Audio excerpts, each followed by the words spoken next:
Bueno, pues continuamos con este estudio de esta segunda carta a la iglesia de Corinto.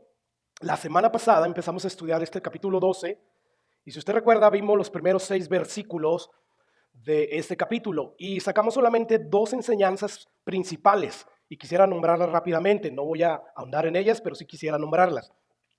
La primera enseñanza que vimos fue que las visiones y las revelaciones de Dios a los hombres no certifican la veracidad de un siervo de Dios. ¿Qué es lo que certifica? ¿Qué es lo que realmente define a un verdadero siervo de Dios? Bueno, es su servicio perseverante a Dios al predicar el evangelio, al hacer discípulos, y esto a pesar de las dificultades que se le presenten. Y esa fue la primera enseñanza. La segunda enseñanza que vimos fue que a mayor conocimiento de Dios, más humildad y cero jactancia. Bueno, el día de hoy lo que vamos a hacer es abordar estos 4 versículos que acabamos de leer, del 7 al 10, y vamos a extraer algunas lecciones, enseñanzas que creo que son muy importantes para nuestras vidas. Pero antes de entrar a estudiar estos versículos, yo quiero recordarles, hermano, que el apóstol Pablo desde el capítulo 10 hasta el capítulo 12 y el siguiente capítulo, pues él ha estado contrastando su propio ministerio que llevó a cabo con mucho sufrimiento, con mucho padecimiento, con el de los falsos apóstoles. Y bueno, estos apóstoles se presentaban a sí mismos como verdaderos apóstoles de Dios, mientras que estos apóstoles falsos presumían de ser buenos predicadores, de tener buena oratoria, de ser inclusive hebreos de hebreos y de tener visiones y revelaciones de Dios, que según ellos era una aprobación o una marca distintiva de un verdadero siervo de Dios. Bueno, mientras ellos hacían esto, Pablo se gloriaba en qué? En sus propias debilidades, en sus sufrimientos.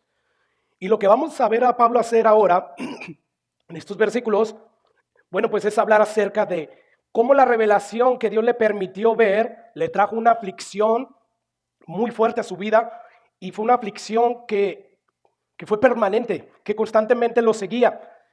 Y Pablo, al hablarnos de este aguijón, nos está diciendo que no son las visiones y las revelaciones lo que realmente valida su ministerio.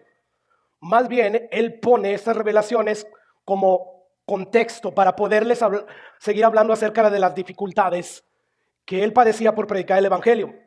Y una de estas era precisamente el aguijón. Mire, escuche lo que dice el versículo 7.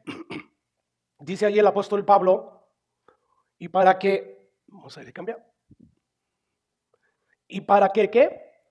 La grandeza de las revelaciones no me exaltase desmedidamente, o sea, en otras palabras, como si dijera, para Dios impedir que la grandeza de las revelaciones no me volvieran una orgullosa, pues me fue dado un aguijón en mi carne, un mensajero de Satanás, que me abofetee para que no me enaltezca sobremanera.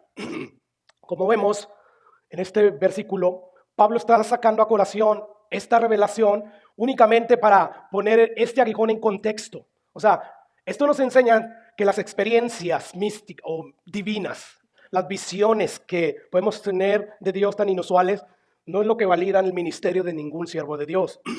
Una vez más, lo que valida el ministerio de un verdadero siervo de Dios es que él le sirve a Cristo al predicar el evangelio, al hacer discípulos, y lo hace en medio de debilidad, de mucho padecimiento.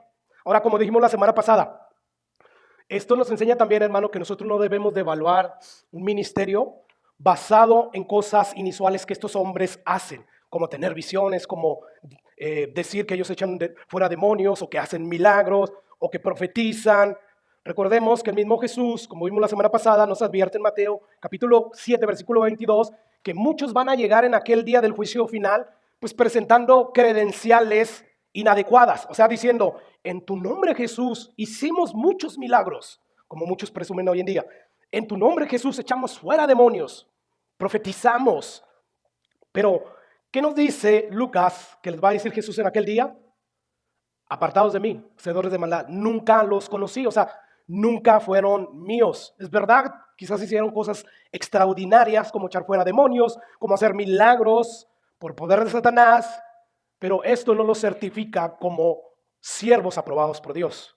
Así que, como puede ver, hermano, el apóstol Pablo, la razón principal por qué trajo a colación esta revelación no fue para jactarse de ella, no fue para decir, ven como yo sí soy siervo de Dios. No, más bien fue para poner en contexto este sufrimiento que Dios trajo por causa de la revelación,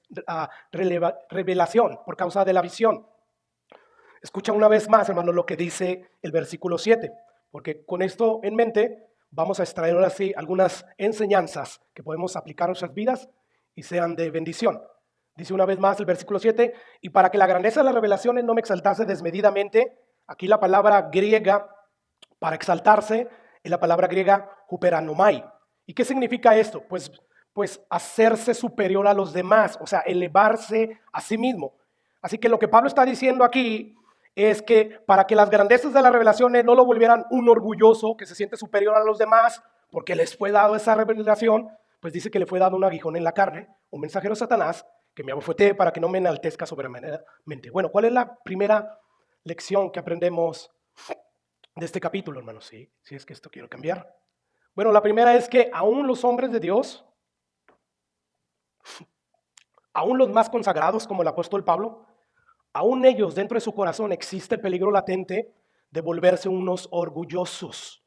O sea, el versículo 7 deja claramente en evidencia, ya lo cambié, de que hay un peligro latente.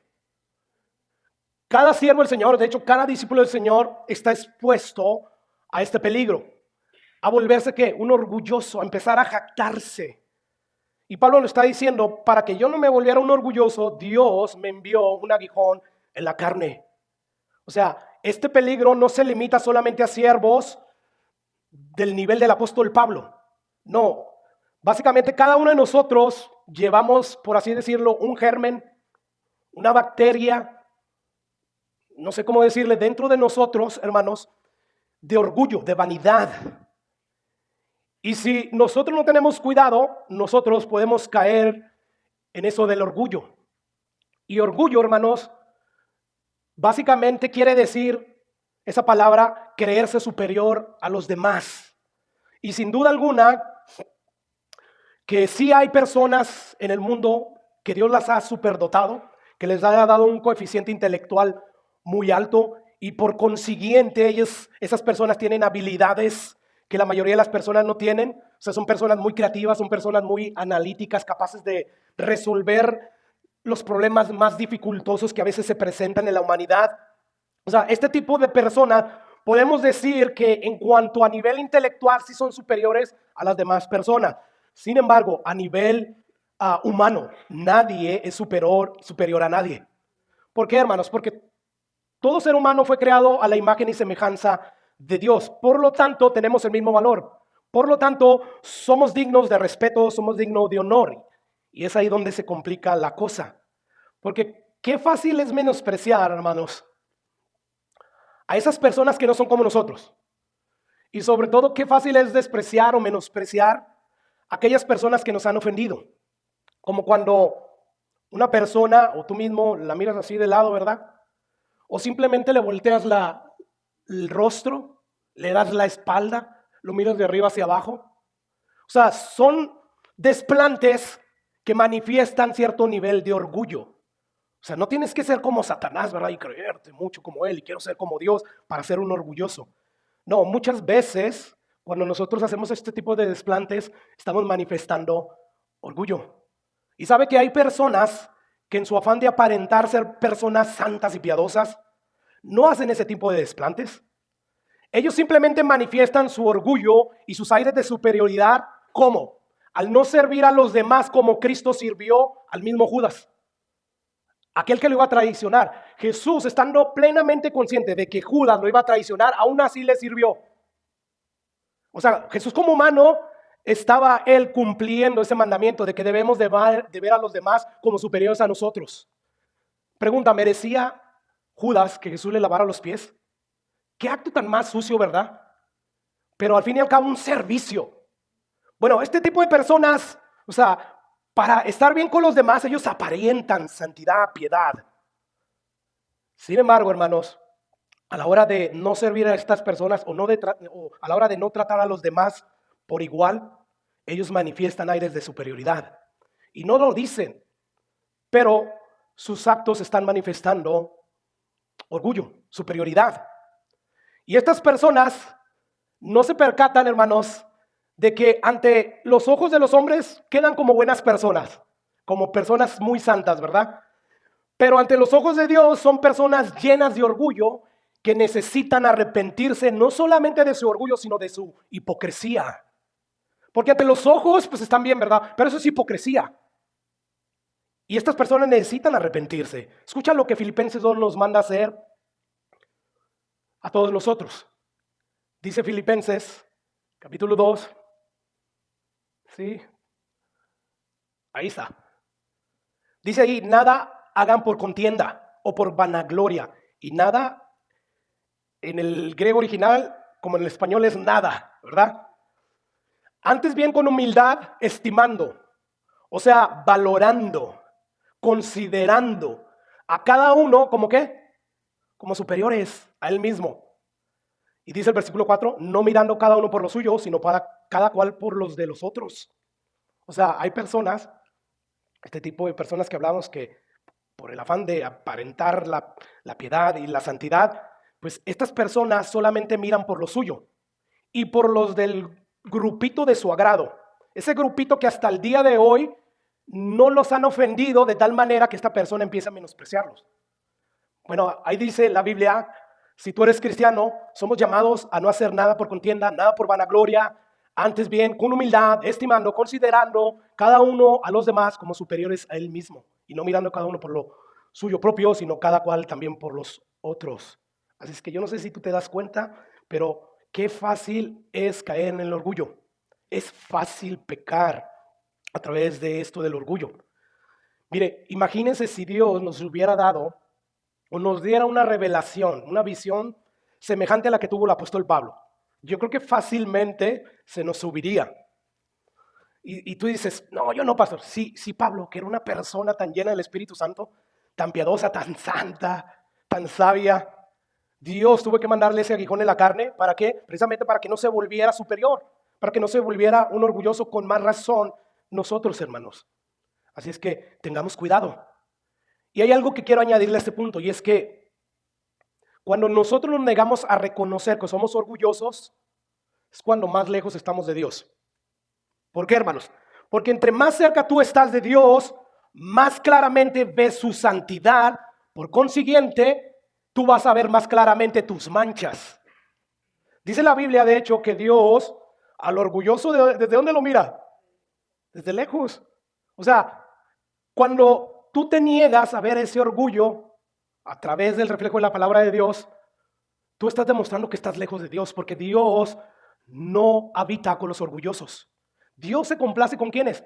Con los humildes, con aquellos que saben que son pobres de espíritu. Por eso Jesús dijo, bienaventurados los pobres de espíritus. ¿Quiénes son los pobres de espíritu? Los que están conscientes de su bancarrota espiritual, los que están conscientes de su pecaminosidad. Y bienaventurados ellos, ¿por qué? Porque van y piden misericordia. Van y le piden a Dios que sea propicio a mi pecador. Entonces te das cuenta, hermanos. Cada vez que tú y yo nos negamos a reconocer ese orgullo, pues estamos demostrando que estamos lejos de Dios. O sea, entre más cerca de Dios estamos, más fácil vamos a dar cuenta de que estamos muy lejos del estándar que Dios exige.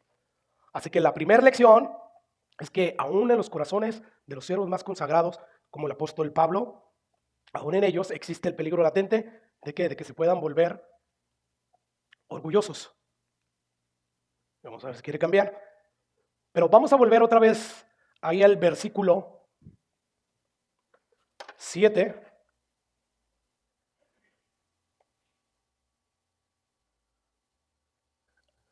Creo que no lo está proyectando, ¿verdad?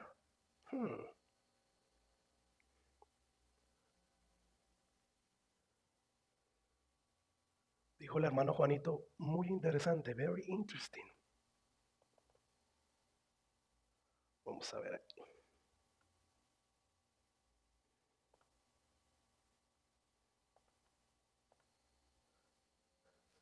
Vamos a ver esa segunda lección. ¿Cuál es esa? Bueno, cada situación aflictiva, o sea, cada situación que aflige tu alma es suministrada, es orquestada, es enviada providencialmente por Dios. Veamos una vez más ese versículo 7. Dice, y para que la grandeza de las revelaciones no me exaltase desmedidamente, me fue dado ¿qué? Un aguijón. La pregunta es, hermano, ¿quién le dio o quién puso ese aguijón en la carne del apóstol Pablo? Dios, amén. Dios utilizó a Satanás o al mensajero de Satanás como un instrumento. ¿Un instrumento para qué? Para mantener al apóstol Pablo humilde. O sea, de alguna manera que no entendemos, Satanás estaba envuelto en esta situación, en esta prueba. Sin embargo, Satanás no fue la fuente original de este aguijón. No fue que se le ocurrió a Satanás. No, fue idea de Dios. ¿Y por qué dice que fue idea de Dios? Bueno, es fácil concluir esto, pero otra razón por la cual tenemos que concluir es porque si hay algo que Satanás quiere, no solamente en aquel entonces en el apóstol Pablo, sino en todos los hijos de Dios, es que se llenen de orgullo. Entonces, ¿cómo Satanás le va a dar un aguijón en la carne de Pablo para que no se llenara de orgullo si él quiere que se llene? Entonces, es fácil concluir que ese aguijón provino de Dios. ¿Para qué? Para humillar al apóstol Pablo. Y es por eso por lo que Pablo le pide a Dios en oración 3 veces que ¿qué, hermanos? Que se lo quite. O sea, Pablo mismo sabía que esto venía de la mano de Dios y es por eso que dice, respecto al cual 3 veces he rogado al Señor que lo quite de mí. Y pastor, ¿qué era ese aguijón? Bueno, nadie sabe. La Biblia no nos dice específicamente qué era ese aguijón y por lo tanto no nos vamos a poner a especular. Lo que nosotros sí podemos afirmar a ciencia cierta es que se trataba de una aflicción que le causaba a Pablo un dolor profundo. O sea, era un dolor insoportable. Y este dolor era tan insoportable que Pablo le tuvo que rogar 3 veces al Señor que se lo quitara. Y ahora recordemos que Pablo no era ningún llorón. O sea, Pablo no lloraba por cualquier cosa.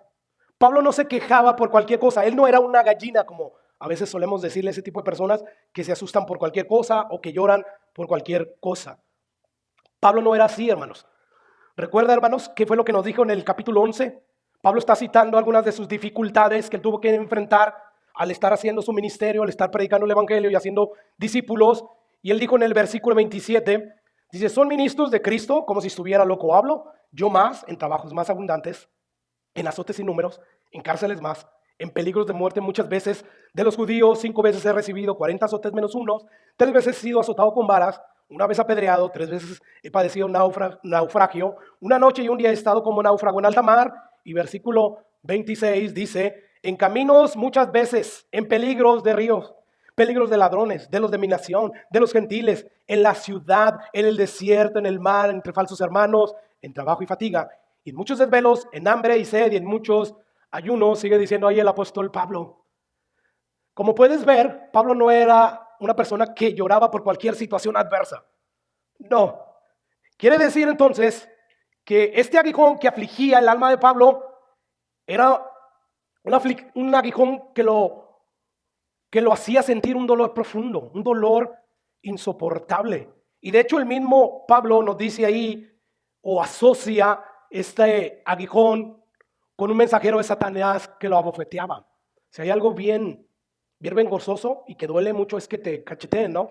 Y no es que el mensajero de Satanás hacía eso literalmente, pero sí habla de que lo humillaba. Entonces, hermanos, tal parece que esta aflicción que el apóstol Pablo tuvo que padecer, que Dios le envió, lo afligía tanto que tuvo que clamarle al Señor 3 veces. ¿Y cuál fue la respuesta de Dios a Pablo? Escuchen, esto es bien importante porque muchas veces oramos creyendo que Dios tiene el derecho de contestar todas nuestras peticiones y sobre todo cuando estamos padeciendo. Muchas veces Dios envía ese dolor, ese sufrimiento para bendición nuestra, porque Él sabe que el sufrimiento en sus manos siempre nos va a beneficiar. Nuestra vida espiritual siempre se va a favorecer por este sufrimiento. Escucha lo que a Jesús le contestó. ¿Qué le dice? Bástate mi gracia. ¿Por qué? Porque mi poder se perfecciona en la debilidad. Por tanto, de buena gana me voy a gloriar más en mis debilidades. Hasta ahí. En otras palabras, ¿qué fue lo que le respondió Jesús aquí con esto? Bástate mi gracia, perdón. Este es el lenguaje de Reina Valera, un lenguaje de español muy antiguo. Pero esto, en nuestro español moderno quiere decir, hermanos, que mi gracia te sea suficiente. ¿Que no te basta mi gracia, apóstol Pablo? O sea, bástate mi gracia. Yo sé que estás padeciendo, yo sé que estás sufriendo, pero que no te importe que te importe que mi gracia es suficiente para cualquier cosa. Y yo pregunto, hermanos, ¿de qué tamaño es la gracia de Dios? Es infinitamente grande. Podemos decir que la gracia de Dios es del mismo tamaño de Dios. ¿Y de qué tamaño es Dios? Dios es infinitamente grande. Así que cuando Dios le dice, bástate mi gracia, es como si uno le dijera a un pequeño pez, ¿qué pez? Los océanos del mundo no te son suficientes, necesitas más agua. Y vaya que según lo que estuve yo leyendo, el 70% del globo terráqueo de la Tierra está conformado por agua. O sea, los océanos que hay en la Tierra cubren aproximadamente 2 o 3.600 millones de kilómetros, pero cúbicos. ¿Se imaginan los millones y millones de galones de agua que hay allí? O sea, son sumas astronómicas. Perderíamos nosotros la cuenta. Bueno, imagínese usted decirle a un pececillo que no te es suficiente todos los océanos de la tierra. ¿Quieres más agua? Bueno, algo así Dios le está diciendo. ¿No te es suficiente mi gracia, Pablo? Y vaya que la gracia del Señor todavía es más inmensa que los mismos inmensos océanos que tiene la tierra. Mire, yo estoy consciente que el sufrimiento de este lado del sol, o sea, aquí en la tierra, pues, o sea, pesa. O sea, no es fácil predicar esto y vivirlo, ¿verdad? No, o sea, yo no estoy haciendo a poco tu sufrimiento. Yo solamente estoy predicando la palabra de Dios. Y lo que la palabra de Dios nos dice es que sí, el sufrimiento de este lado del sol es muy fuerte, es muy grande. Pero del otro lado del sol, el sufrimiento es nada, hermanos. O sea, según Pablo nos afirma en Romanos 8:18, que ese sufrimiento que puedes experimentar aquí en la tierra no se compara con la gloria que se ha de manifestar en nosotros, con la gloria que vamos a recibir de parte de Dios. Y vaya que el apóstol Pablo sufrió. O sea, nuestro sufrimiento no le llega al sufrimiento del apóstol Pablo. O sea, no hemos sufrido ni el 10% de lo que Pablo sufrió. Y si Pablo realmente tiene un doctorado enorme de sufrimiento y puede decir eso, con más razón nosotros. Escucha lo que dice Romanos 8:18. Dice Pablo, pues tengo por cierto, o sea, no me cabe duda, estoy completamente seguro que las aflicciones del tiempo presente, y ya numeró unas, ¿verdad? No sabemos cuáles eran las situaciones aflictivas que estaban afligiendo a Pablo en ese momento, pero él dice, yo tengo por cierto que las aflicciones del tiempo presente no son comparables con la gloria venidera que nosotros ha de manifestarse. O sea, estoy completamente seguro que los sufrimientos que en este momento estamos padeciendo no son nada en comparación a la gloria que vamos a experimentar cuando nosotros estemos con Dios. Ahora, del versículo 8 podemos extraer una tercera lección.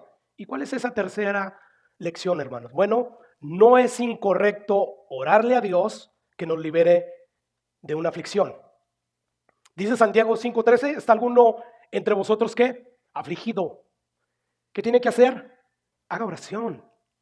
Así que no es incorrecto que oremos para que Dios nos libre de la aflicción.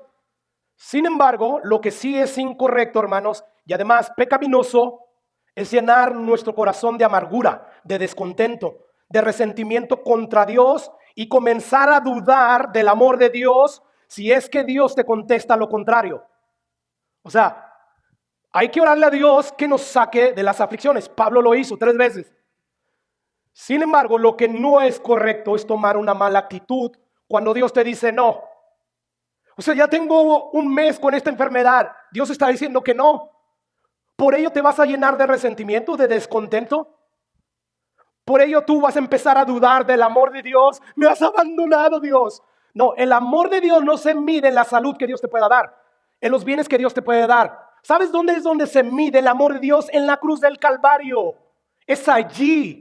La Biblia dice que Dios muestra su amor para con nosotros en que siendo aún pecadores, es decir, en que no merecíamos que Dios muriera por nosotros, pero aún así Cristo murió por nosotros. Por lo tanto, nunca dudes del amor de Dios por el hecho de que te está yendo mal. No, de hecho, como vamos a ver, las aflicciones que Dios dirige intencionalmente a nuestras vidas son para nuestro bien. Nos conviene sufrir. Para el apóstol Pablo era para mantenerlo humilde, para mantenerlo con el carácter humilde de Jesús. Así que, hermano, no debemos medir el amor de Dios sobre la base de si nos está yendo bien. No, la medida del amor de Dios siempre se debe medir donde la cruz del Calvario. Es ahí, en ese hecho de que Cristo murió por nosotros en la cruz del Calvario. Aquí, así que debemos orar cuando estemos en medio de una situación aflictiva, hermanos, pero debemos hacerlo siempre con la misma actitud que Jesús manifestó en el huerto de Getsemaní. O sea, ora con esa actitud, no una actitud demandante. Mira, Señor, qué tan fiel soy y he sido, por lo tanto te exijo. Muchas veces no le oramos así, ¿verdad? No somos tan déspotas, pero a veces mantenemos una actitud muy contraria a la de Jesús. Jesús le dijo al Padre, si quieres. Qué difícil, qué distinto es esto a, Padre, quítame esto. Padre, te ruego. Y aunque le digas, te ruego, ¿verdad? Pero yo creo que el si quieres, o sea, si es tu voluntad, pasa de mí esta copa. Pero que no se haga mi voluntad, sino la de ¿quién? La tuya. Hermano, nos conviene orar así. ¿Sabes por qué? Porque la voluntad de Dios, esa voluntad de Dios siempre, de los siempre, es buena, agradable y perfecta según Romanos. La voluntad de Dios siempre es buena, siempre es agradable, siempre es perfecta. Por lo tanto, nos conviene pedirle a Dios de acuerdo a tu voluntad. O sea, muchas veces, es que esto es lo que yo quiero, Señor. Saca a mis hijos de las drogas, no lo metas a la cárcel. Esa es tu voluntad y eso es lo que tú piensas que es lo mejor para tu hijo y para ti. Pero Dios, que conoce el futuro, que sabe cómo van a terminar las cosas y que además es infinitamente más sabio que tú y que yo, Él sí sabe cómo dirigir las cosas. Por lo tanto, qué bueno que Dios no escucha nuestras oraciones. O sea, aquellas que no se conforman a su voluntad. Porque imagínense si Dios fuera ese Dios que predican muchos, que todo lo que pidieras en el nombre de Jesús, Dios lo va a hacer. Y Dios está obligado a hacerlo, porque Él dijo. No, si eso fuera, imagínate. Muchos terminaríamos, hermanos, alejados de Dios. Por lo tanto, hermanos, no es incorrecto, no es pecaminoso, hermanos, pedirle a Dios que nos quite una aflicción. Sin embargo, debemos hacerlo con la actitud que Jesús tuvo en el huerto de Getsemaní. Y nos conviene, ¿por qué? Porque la voluntad de Dios siempre es buena, siempre es agradable y además perfecta. Así que Jesús dijo, si quieres, Señor, pasa de mí esta copa. O sea, si quieres, no hagamos esto de redimir a los seres humanos por la cruz, por el sufrimiento de la cruz. Vamos a hacerlo de otra manera. Pero esto es lo que yo quiero, pero no se haga lo que yo quiero, sino lo que tú quieres. Y bueno, pues el padre que tuvo que hacer, hermano, no contestarle a Jesús. Es como que es necesario que hagamos esto, hijo. Por amor a esos perdidos, nosotros tenemos que sufrir. Lo mismo Pablo, te conviene seguir sufriendo, Pablo, porque así te mantienes humilde. Y tú sabes que a los orgullosos los miro del ego, pero a los humildes los miro de cerca. Así es que el padre decidió contestarle negativamente a Jesús. Y eso fue bueno, agradable y perfecto. Por lo tanto, hermanos, si Dios te dice no, es no. No te llenes de amargura, no te llenes de descontento, no te llenes de resentimiento y no dudes del amor de Dios. Mejor imita a Jesús, mejor imita a Pablo. Que ellos, si se fijan, los tres le pidieron al Señor, a los dos, 3 veces, ¿verdad? O sea, ¿qué pasaje tan más parecido? Y Dios no les quitó esa situación aflictiva. Siguieron padeciendo. Pero, ¿qué fue lo que Dios hizo? Dice la Biblia que los fortaleció. Escucha lo que dice Lucas 22:43. Después de que Jesús dice, Padre, si quieres, pasa de mí esta copa, pero no se haga mi voluntad sino la tuya. Dice el versículo 43, y se le apareció un ángel del cielo, ¿y qué hizo? Lo fortalecía, lo fortaleció. Esto nos enseña que cuando Dios nos dice no, bueno, no se va a quedar ahí nada más Dios, sino que juntamente con la contestación negativa nos va a fortalecer. ¿Recuerdas lo que Pablo nos afirmó en el capítulo 1 de esta misma segunda carta a los Corintios, versículo 13? Pablo dijo, bendito sea el Dios y Padre de nuestro Señor Jesucristo, Padre de misericordia y de toda consolación. Versículo 4, el cual nos consuela, en otras palabras, el cual nos fortalece en todas nuestras tribulaciones. ¿En solamente algunas tribulaciones? No, en todas, amén. Para que podamos también nosotros consolar a los que están en cualquier tribulación, por medio de la consolación con que nosotros somos consolados por Dios. Dice el versículo 5, porque la manera que abundan en nosotros las aflicciones de Cristo, en los discípulos van a abundar las aflicciones de Cristo, es decir, por causa de Cristo, por predicar el Evangelio, por hacer discípulos. Bueno, así abundan también por el mismo Cristo nuestras consolaciones, o nuestra consolación. Yo no sé si usted notó la cantidad de veces que se repite esa palabra consolación. Fueron varias veces. Bueno, esa palabra griega para consolación, esa palabra es la palabra paracleos, de donde se deriva la palabra paracletos, que significa consolador. Por ejemplo, en Juan 14:17, encontramos esa palabra paracletos. Jesús está en el aposento alto, se está despidiendo ya de sus discípulos, y esto es lo que le dice Jesús a sus discípulos. Dice, y yo rogaré al Padre y los dará otro ¿qué? Ahí está la palabra paracletos. Que les dé ese paracletos, ese fortalecedor para que esté con ustedes por siempre. O sea, Él mismo los va a fortalecer. Así es que cuando Dios te dice, no te preocupes, no te dejas solo en tu aflicción, en tu situación adversa, no, Él te fortalece. Él está como nunca antes contigo, renovando tus fuerzas, ayudándote para que sigas caminando en ese camino de sufrimiento. Así es que lo que Dios le contestó a Pablo fue algo como, yo te voy a fortalecer, Pablo, bástate mi gracia. Yo te voy a fortalecer para que continúes ese camino de sufrimiento. No te voy a quitar ese dolor, no te voy a quitar ese aguijón que te aflige bastante, yo lo sé, pero lo que sí voy a hacer es voy a fortalecerte. Lo que sí voy a hacer es voy a alentarte para que puedas seguir el sufrimiento que yo mismo orquesté, que yo mismo te di. Así es que te imaginas aquellos que creen en eso, en que yo cancelo toda situación difícil. Ok, imagínate, ese tipo de personas en el tiempo de Pablo, Dios envía ese aguijón a su cárcel y estos hermanitos herejes que no conocen toda la Biblia, diciendo, yo cancelo ese aguijón, Pablo. Cancelando lo que Dios decretó.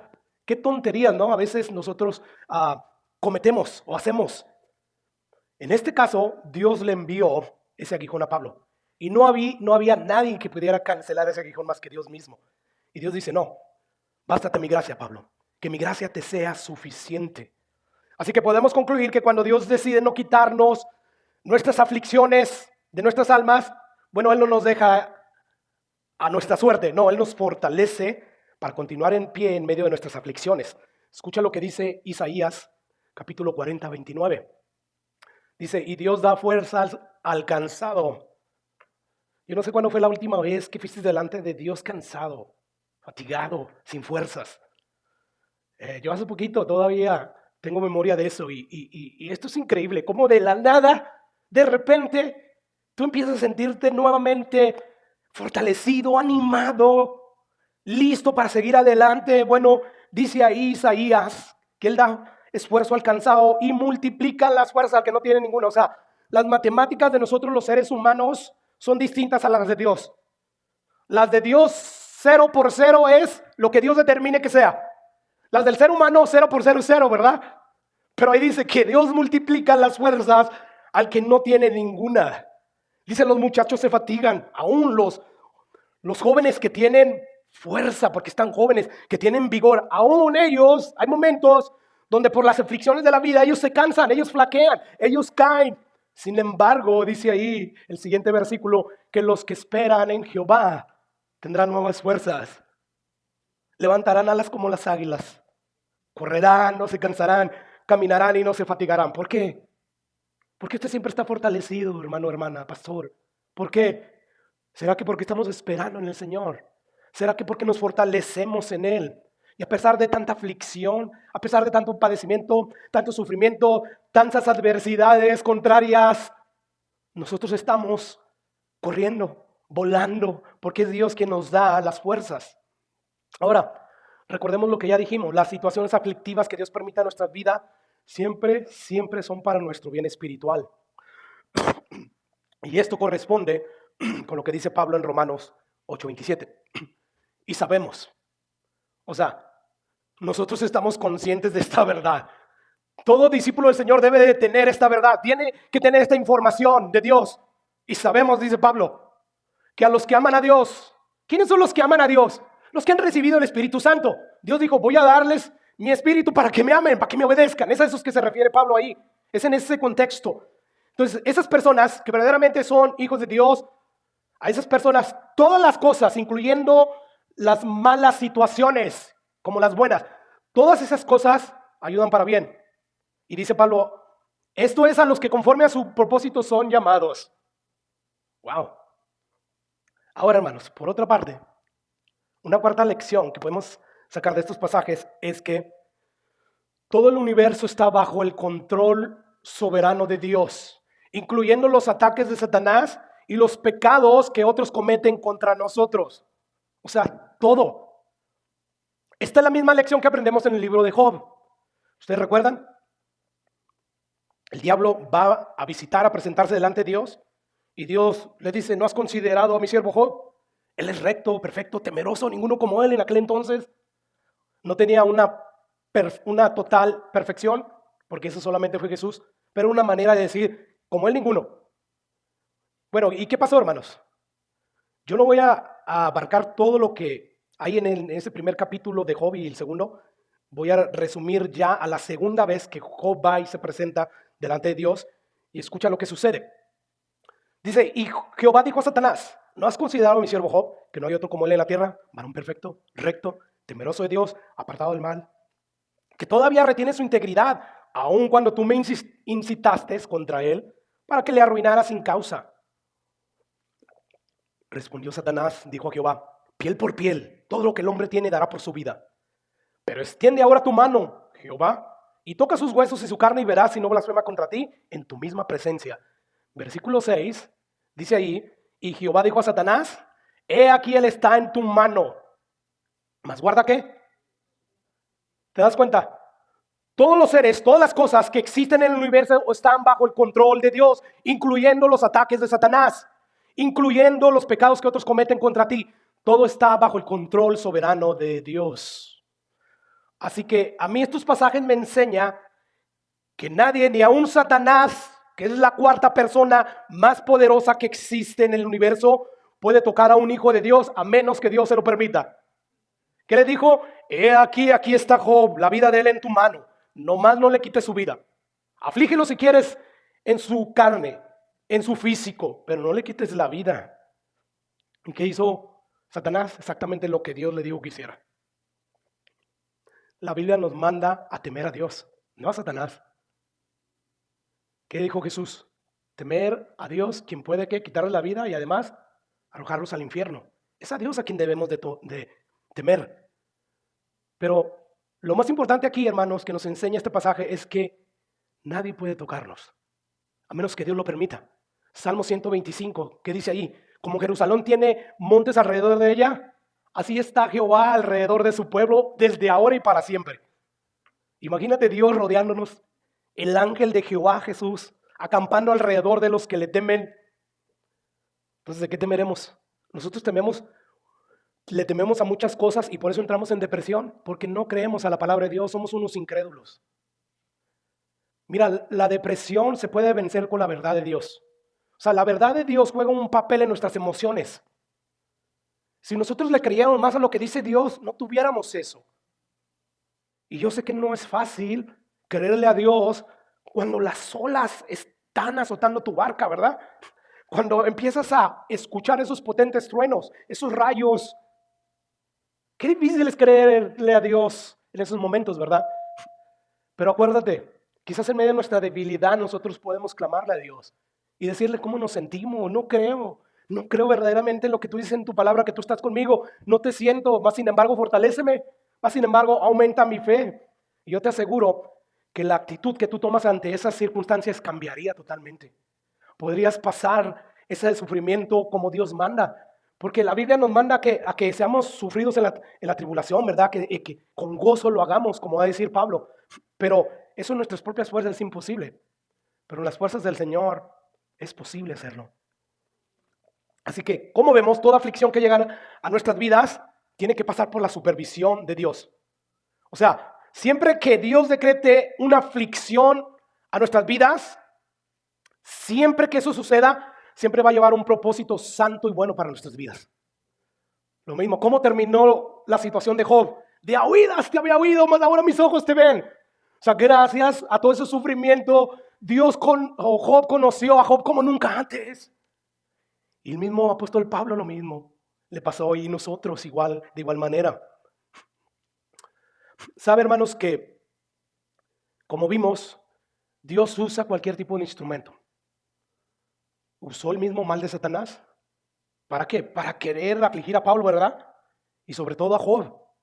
Así es que Dios usa lo malo como instrumento y actúa en medio de la maldad para llevar a cabo sus propósitos.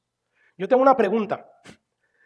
¿Cuál ha sido la mayor injusticia que se ha cometido en la historia de la humanidad? La mayor injusticia, la muerte de Jesús.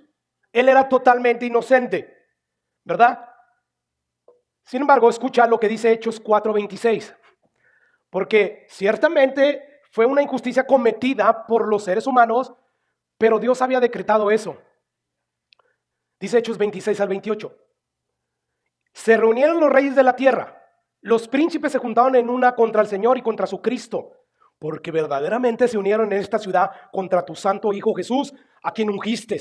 Herodes, Poncio Pilato, con los gentiles, el pueblo de Israel. Y escucha el siguiente versículo. ¿Para qué se unieron? Para hacer cuanto tu mano, tu consejo había determinado antes que sucediera. Pregunta, ¿eran responsables todas estas personas que Lucas en Hechos acaba de mencionar? O sea, ¿eran responsables Herodes, Poncio Pilato? ¿Eran responsables los gentiles que estaban ahí, el pueblo de Israel, los líderes? Amén. Fueron responsables ellos. Sin embargo, Lucas, inspirado por el Espíritu Santo, nos dice que ya Dios previamente, desde antes de la fundación del mundo, había decretado dejarlos en su pecado. O sea, que actuaran pecaminosamente, haciendo la voluntad de Dios que él antes había determinado que sucediera. Aquí es donde tenemos que exclamar como el apóstol Pablo exclama en Romanos 11:33. Oh, profundidades de las riquezas, de la sabiduría y la ciencia de Dios. Cuán insondables son sus juicios e inescrutables sus caminos. Porque de Él y por Él y para Él son todas las cosas. A Él sea la gloria por los siglos de los siglos. Amén. ¿Cómo puede suceder esto, pastor? Yo no sé. Pero estos hombres actuaron en su propia voluntad. Y Dios no violó su voluntad. Pero Dios, de alguna manera que no podemos explicar, que no entendemos, Dios causó que ellos mismos mataran a Jesús. Pero Dios determinó eso. ¿Cómo es eso, pastor? No sé. Explícame cómo es que la tierra no se separa del sol. No puedes explicarlo, ¿verdad? Explícame cómo es que la luz corre a una velocidad increíble y no la podemos ver y de repente ahí está. Hay muchas cosas que no podemos explicar, hermanos. Mucho menos vamos a explicar este tipo de cosas. Pablo dice ahí, profundidades de la riqueza de la sabiduría de Dios, la multiforme sabiduría de Dios, la ciencia de Dios, sus juicios, sus caminos, dice Pablo, son insondables. No se pueden medir, no se pueden explorar, son inescrutables. Así que a mí todo esto me enseña que nuestro Dios es soberano. Y como soberano del universo, Él tiene el control sobre todas las cosas, sobre todos los seres, incluyendo los ataques del enemigo de nuestras almas, como los pecados que otros cometen contra nosotros. Ahora, es importante aclarar que nosotros no somos títeres ni en las manos de Dios ni en las manos de Satanás. No somos títeres. Nosotros somos seres humanos creados a imagen de Dios y por lo tanto, hermanos, nosotros somos responsables de reaccionar apropiadamente ante las situaciones aflictivas que Dios permite en nuestras vidas. Tú y yo somos responsables. No sé, ¿es que fue Satanás? ¿O no? Fuimos nosotros. Satanás se valió ya de nuestra propia voluntad. Ya el hombre está determinado a no buscar a Dios. Es por eso que Dios ya lo entregó a muchos de ellos a una mente reprobada. Así es que, hermano, que nadie vaya a acusar a Dios de ser un Dios arbitrario que nos controla a su antojo. No, Dios no violenta nuestra voluntad. Entonces, ¿cómo lo hace? Ya dijimos, es imposible explicar. Ahora, volvamos al versículo 9, porque de ahí vamos a extraer otra lección. Dice ahí, Y me ha dicho, bástate mi gracia, porque mi poder se perfecciona en la debilidad. Por consiguiente, dice Pablo, de buena gana me gloriaré en mis debilidades. O sea, de buena gana, hermanos.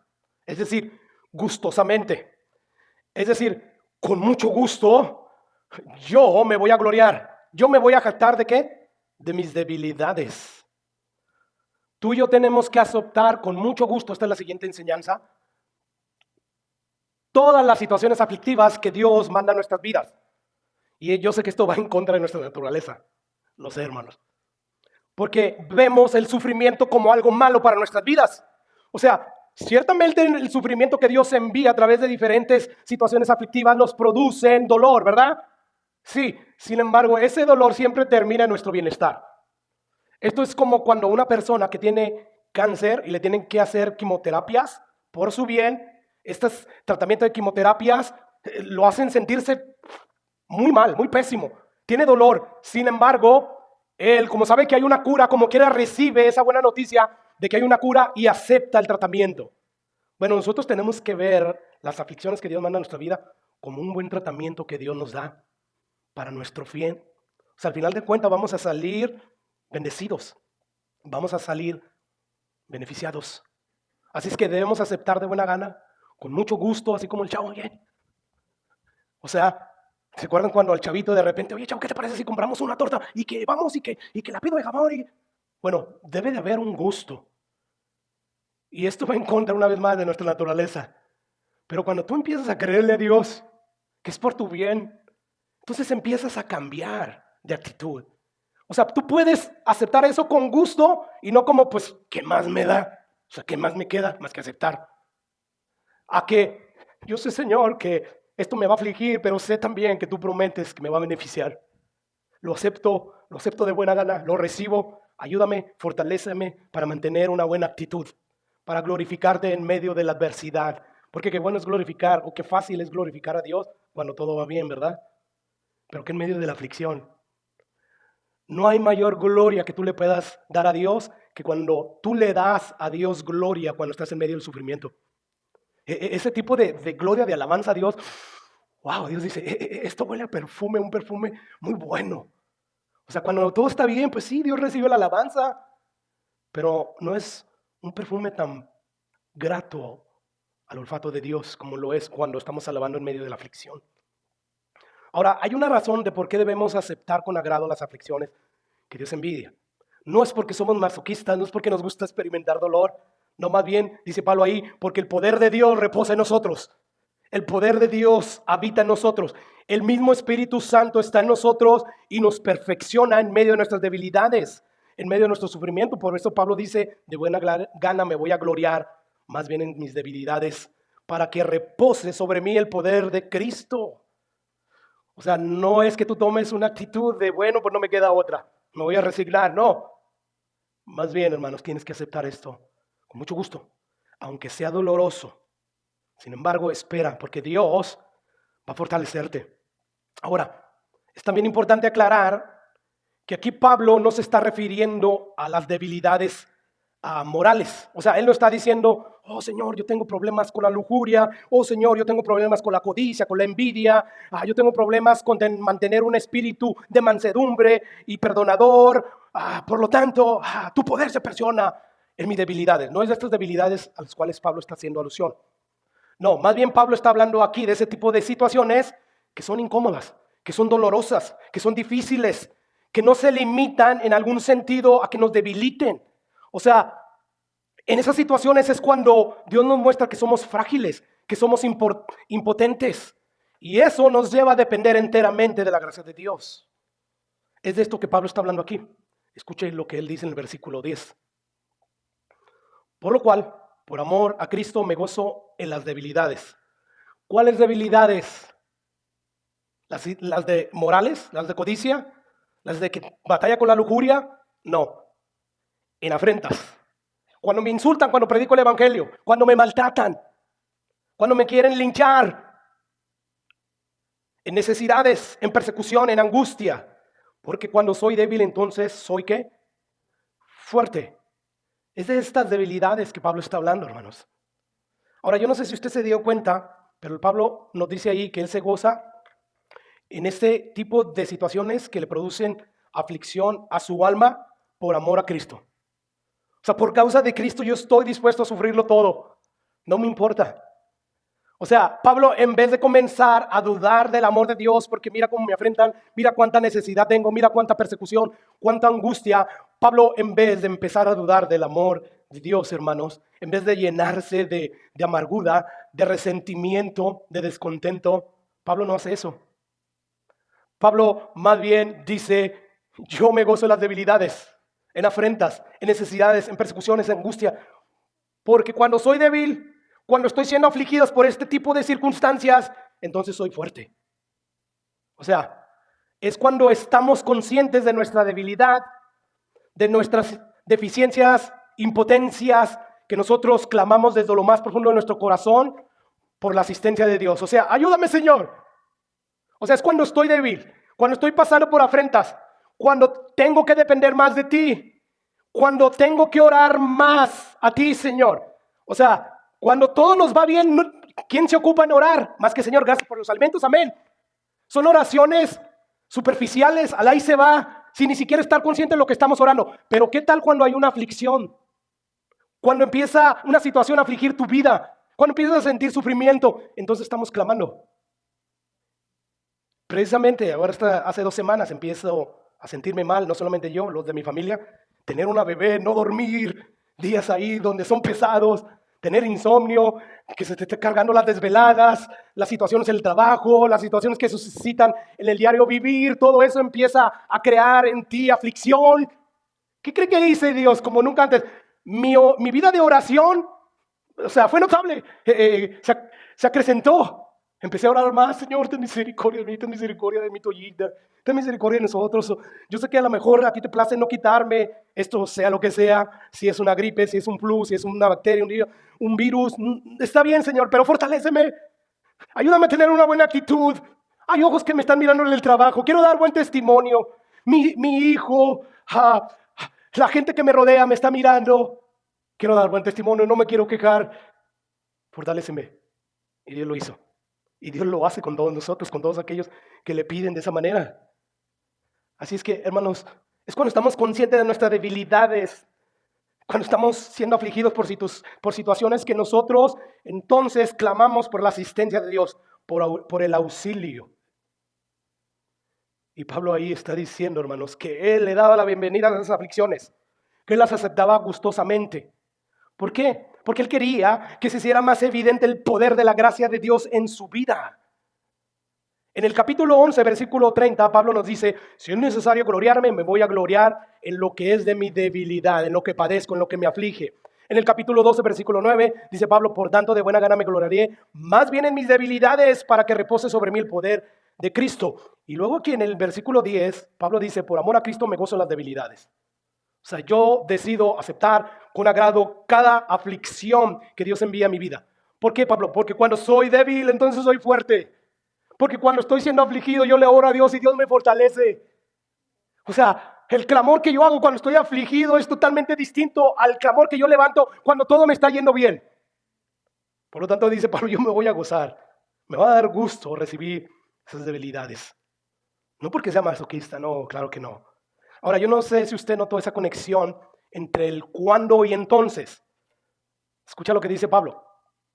Por lo cual, por amor a Cristo me gozo en las debilidades, en afrentas, necesidades, persecuciones, en angustia, porque cuando, ahí está, el cuando y luego se conecta con el entonces. Cuando soy débil, entonces.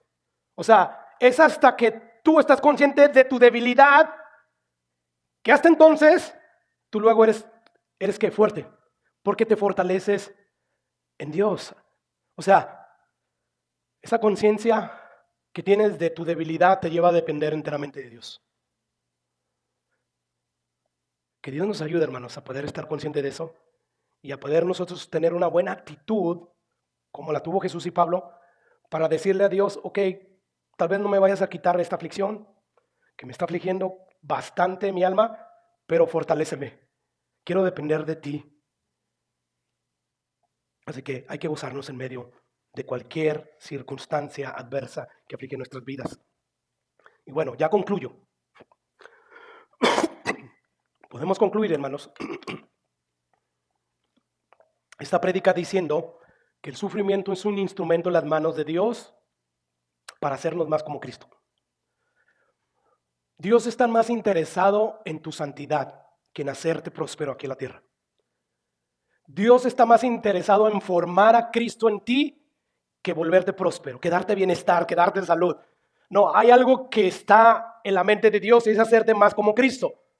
Y el sufrimiento Dios lo usa para hacernos más a Cristo. O sea, el sufrimiento que Dios envía a nuestras vidas es como un cincel en las manos de Dios. Ese cincel Dios lo usa para esculpir nuestra escultura, nuestra alma. Está cincelando ahí y duele. Pero lo usa ¿para qué, hermanos? Para transformarnos, para hacernos más al carácter de Cristo. O sea, yo no sé si usted para este momento ya entendió que la Biblia no presenta el sufrimiento como algo malo para la vida del cristiano. Humanamente nosotros decimos, no, el sufrimiento es malo. No, el sufrimiento en las manos de Dios nunca va a ser malo para el cristiano. Siempre lo va a beneficiar espiritualmente y eternamente. O sea, cuando el sufrimiento está en las manos de Dios, se vuelve precisamente un instrumento usado por Dios para moldear nuestras almas, hasta que lleguemos a la estatura de Cristo. Así que, iglesia, deja de ver el sufrimiento como algo ajeno del trato de Dios con nosotros o hacia nosotros. Normalmente uno se pregunta cuando está sufriendo, ¿dónde estás, Dios? ¿Por qué estoy pasando este tipo de situaciones? ¿Por qué estoy sufriendo cuando he sido fiel? ¿Qué pasa, Dios? ¿Por qué no me levantas? ¿Por qué no me fortaleces? ¿Por qué no me sacas de esta situación que me está matando? Bueno, Dios nos responde que Él precisamente está más presente que nunca en esa situación. ¿Por qué, hermanos? Porque Dios nos está haciendo más conforme a la imagen de su Hijo. Y para esto necesitamos entender que el sufrimiento es parte de este proceso de transformarnos más, a parecernos a Cristo. Por lo tanto, la próxima vez que nos encontremos en esas situaciones aflictivas, recuerda estas verdades de Dios en tu vida y verás como si no pasas bien esas aflicciones. En vez de deprimirte, en vez de depender de pastillas, verás si tú no eres fortalecido por Dios. Lo vas a hacer. O sea, necesitamos entender que el sufrimiento es parte de Dios para hacernos más como a Cristo. Y que debes de entender que como nunca antes Dios está más cerca de ti en ese momento que estás siendo afligido. La cosa es que tú no lo sientes, pero Dios te dice que Él está ahí aunque no lo sientas. Y nosotros no creemos en Dios porque lo vemos. Creemos en Dios por lo que Él dice, por fe. ¿Y fe qué es? Es la certeza. Es la seguridad de que lo que Dios nos dice es cierto, es verdadero. Pero necesitamos esas cosas. Precisamente alguien muy allegado a mi vida, a quien quiero mucho, nos contaba que estaba pasando por depresión. Y yo le hacía ver, es necesario que estés en la palabra de Dios. Es necesario que dejes que la palabra de Dios hable a tu corazón y no dejes que tu corazón te hable a ti mismo. Porque nuestro corazón siempre va a hablar de acuerdo a lo que ven nuestros ojos, de acuerdo a la circunstancia presente que estamos atravesando. Y eso deprime, eso desalienta. Pero si tú empiezas a dejar que Dios te hable a través de su palabra, entonces la palabra de Dios te sustenta, te vivifica, como dice el salmista, te alienta. Por lo tanto, hermanos, veamos las aflicciones que Dios manda en nuestra vida como una bendición. Pastor, pero me produce dolor. Sigue siendo una bendición. Si eres hijo de Dios, todas las cosas nos ayudan para bien. A los que amamos a Dios. Así que, hermanos, dejemos que el sufrimiento que Dios envía a nuestras vidas extermine todo orgullo en nosotros. Lo hizo con Pablo, ¿verdad? A lo mejor Dios manda de esas cosas para que no te creas más de lo que no eres. Yo no digo que me creo más de lo que soy, pastor. Soy humilde. El hecho de que no oras, estás diciendo indirectamente que no necesitas de Dios.